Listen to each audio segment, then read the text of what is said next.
Unika ingin mewawancara tentang tugas strategi kami. Sebelumnya perkenalkan, nama saya Bimbo Putra Nugraha dari NIM 24 S10271. Perkenalkan nama Bapak. Nama saya Pak Aji. Saya marbot di Musela Nurpat Ijini. Langsung saja ke wawancara yang pertama, Pak. Menurut pendapat Anda sebagai tokoh agama yang perlu kami lakukan sebagai kaum muda untuk membantu menjadikan ekologi bumi yang lebih baik seperti apa, Pak?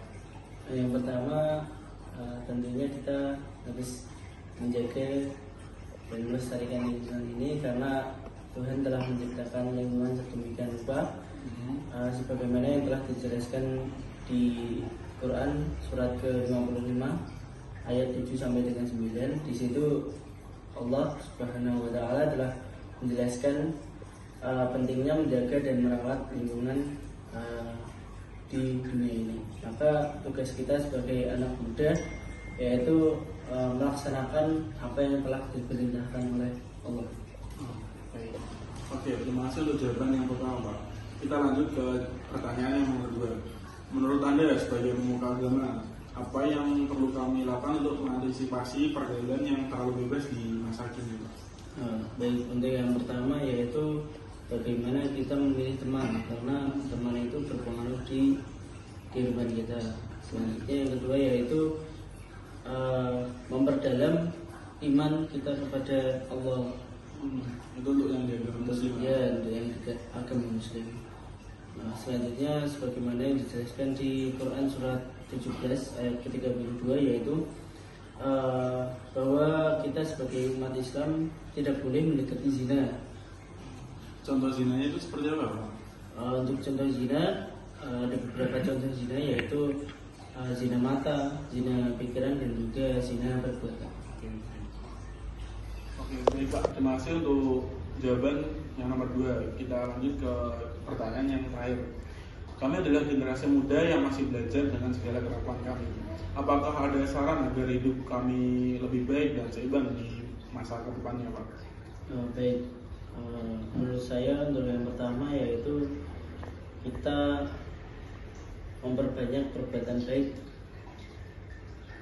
baik terhadap kedua orang tua maupun kepada teman-teman satu lingkup kita.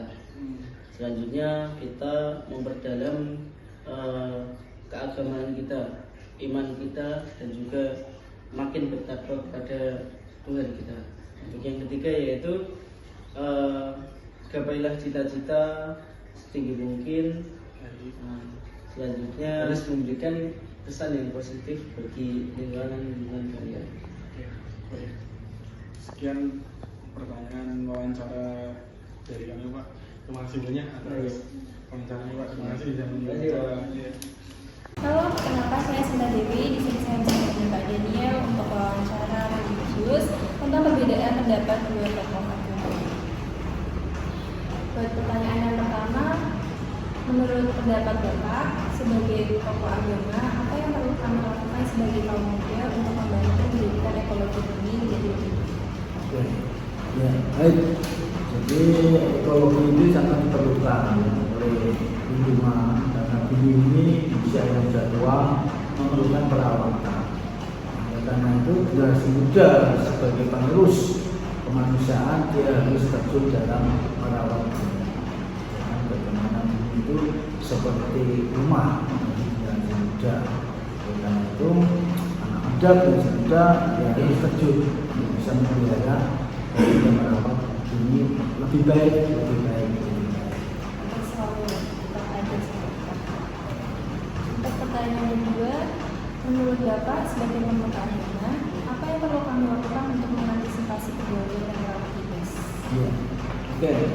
Jadi di era sekarang ini pergaulan bebas itu memang tidak bisa dihindari, khususnya karena ada media sosial dan globalisasi.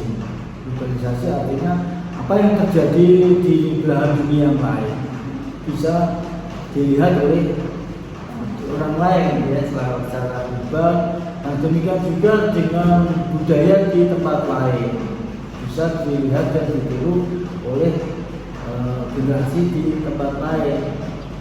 tahu bahwa pergaulan bebas ada di negara-negara Eropa dan lainnya, termasuk juga di Asia, khususnya di Korea, Jepang dan lain sebagainya. Masyarakat yang ada di Indonesia khususnya generasi muda dengan adanya media sosial tidak bisa menghindar, sehingga melihat, mendengar, menyaksikan sendiri sehingga rentan untuk meniru. Yang ketiga, kami adalah generasi muda yang masih belajar dengan segala kelemahan. Apa ada saran agar kami bisa hidup lebih baik dan seimbang di masa depan? Ya, oke, jadi generasi sekarang, ada orang mengatakan generasi sekarang ini yang lahir tahun 1980-an, 1990-an adalah disebut generasi stroberi. Ya tahu ya stroberi ya. Nah, stroberi itu kan buahnya warnanya menarik, merah.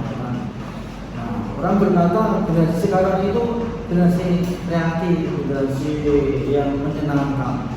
Tetapi sama seperti stroberi, tampilnya bagus, tapi kalau dipegang dipencet itu lunak dan gampang rusak. Nah, demikian juga dan generasi sekarang yang disebut dengan generasi stroberi ini, generasi muda yang tidak bisa menghindari dengan media sosial, dunia instan, ya, semuanya cepat saji, tidak bisa menunggu lama. Nah, membuat mental generasi sekarang ini rapuh. Nah, oleh karena itu yang harus dilakukan adalah generasi muda harus mau belajar untuk menerima nasihat dari orang tua, bimbingan dari orang yang senior, bergaul, membatasi dengan remaja-remaja sepantaran, ya. Kemudian selektif mencari teman-teman yang baik, yang sesama generasi muda, tapi harus